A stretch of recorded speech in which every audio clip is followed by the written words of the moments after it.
रामायण के युद्ध में जब मेघनाद के शक्ति बाण से लक्ष्मण मूर्छित हुए तो स्वयं प्रभु श्री राम विलाप करने लगे थे। लेकिन क्या आप जानते हैं कि लक्ष्मण की उस शक्ति का असली रहस्य क्या था?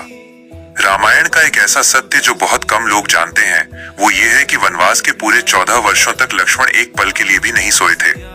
जहां साधारण मनुष्य के लिए 2 दिन बिना सोए रहना असंभव है, वहीं लक्ष्मण ने बिना निद्रा और बिना आलस्य के 14 साल कैसे गुजार दिए? आज उदय भारत पर हम उस महान त्याग और उस दिव्य सौदे के पीछे के रहस्य को खोलेंगे, जिसने लक्ष्मण को अपराजेय बना दिया था और जिसकी वजह से रावण के पुत्र मेघनाद का अंत संभव हो पाया। इस रहस्य की शुरुआत होती है वनवास की पहली रात से। जब श्री राम और माता सीता कुटिया में विश्राम कर रहे थे, तब लक्ष्मण बाहर धनुष लेकर पहरा दे रहे थे। तभी निद्रा देवी, नींद की देवी लक्ष्मण के सामने प्रकट हुई। लक्ष्मण जानते थे कि अगर वे सो गए तो वे अपने भाई और भाभी की रक्षा नहीं कर पाएंगे।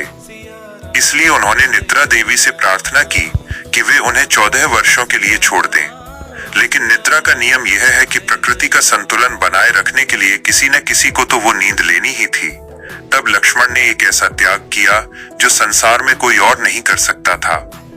उन्होंने निद्रा देवी से कहा कि मेरी हिस्से की नींद आप मेरी पत्नी उर्मिला को दे दीजिए, ताकि वो मेरे हिस्से का विश्राम भी कर सके और मैं जागकर अपने प्रभु की सेवा कर सकूं। अयोध्या के राजमहल में उर्मिला ने अपने पति के इस संकल्प को सहर्ष स्वीकार किया और वे 14 वर्षों तक निरंतर सोती रहीं, जबकि लक्ष्मण वन में पहरा देते रहे। लक्ष्मण का ये अनिद्रा व्रत केवल एक शारीरिक तपस्या नहीं थी, बल्कि ये उनकी योग शक्ति का प्रमाण था। शेषनाग के अवतार होने के कारण उनके भीतर वो अलौकिक ऊर्जा थी जिसे उन्होंने अपनी भक्ति और सेवा से और भी प्रखर बना लिया था। लेकिन इस महान त्याग के पीछे एक बहुत बड़ा कूटनीतिक और आध्यात्मिक कारण भी छिपा था। रावण का पुत्र मेघनाद, जिसे इंद्रजीत भी कहा जाता था, उसे वरदान प्राप्त था कि उसका वध केवल वही व्यक्ति कर सकता है जिसने 14 वर्षों तक अपनी नींद पर विजय प्राप्त की हो। मेघनाद को यह वरदान इसलिए मिला था क्योंकि उसे लगता था कि संसार में ऐसा कोई मनुष्य हो ही नहीं सकता जो इतने लंबे समय तक न सोए। उसका अहंकार ही उसकी मृत्यु का कारण बना, क्योंकि उसे लक्ष्मण के इस गुप्त त्याग के बारे में पता नहीं था। जब युद्ध के मैदान में लक्ष्मण और मेघनाद का सामना हुआ, तब मेघनाद की सारी मायावी शक्तियां लक्ष्मण के उस अखंड ब्रह्मचर्य और अनिद्रा के तप के सामने निष्प्रभावी हो गईं। लक्ष्मण ने सिद्ध कर दिया कि सेवा का संकल्प अगर सच्चा हो तो प्रकृति के नियम भी भक्त के आगे झुक जाते हैं। लक्ष्मण की वो जागी हुई आंखें केवल पहरा नहीं दे रही थीं, बल्कि वे आने वाले धर्म युद्ध की विजय गाथा लिख रही थीं।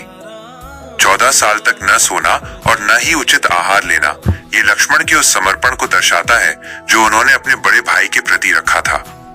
अक्सर हम राम और सीता के कष्टों की बात करते हैं, लेकिन लक्ष्मण और उर्मिला का ये मौन बलिदान रामायण के सबसे ऊंचे आदर्शों में से एक है।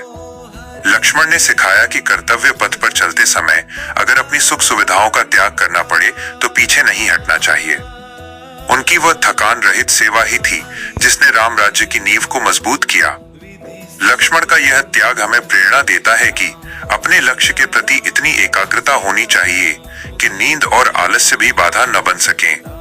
इतिहास के इस अनसुने अध्याय ने यह साबित कर दिया कि पर्दे के पीछे रहकर सेवा करने वाले नायक अक्सर सबसे ज्यादा शक्तिशाली होते हैं। दोस्तों, लक्ष्मण जी और माता उर्मिला के इस महान बलिदान की ये जानकारी अगर आपको पसंद आई हो तो हमारे चैनल उदय भारत को लाइक और सब्सक्राइब जरूर कीजिए।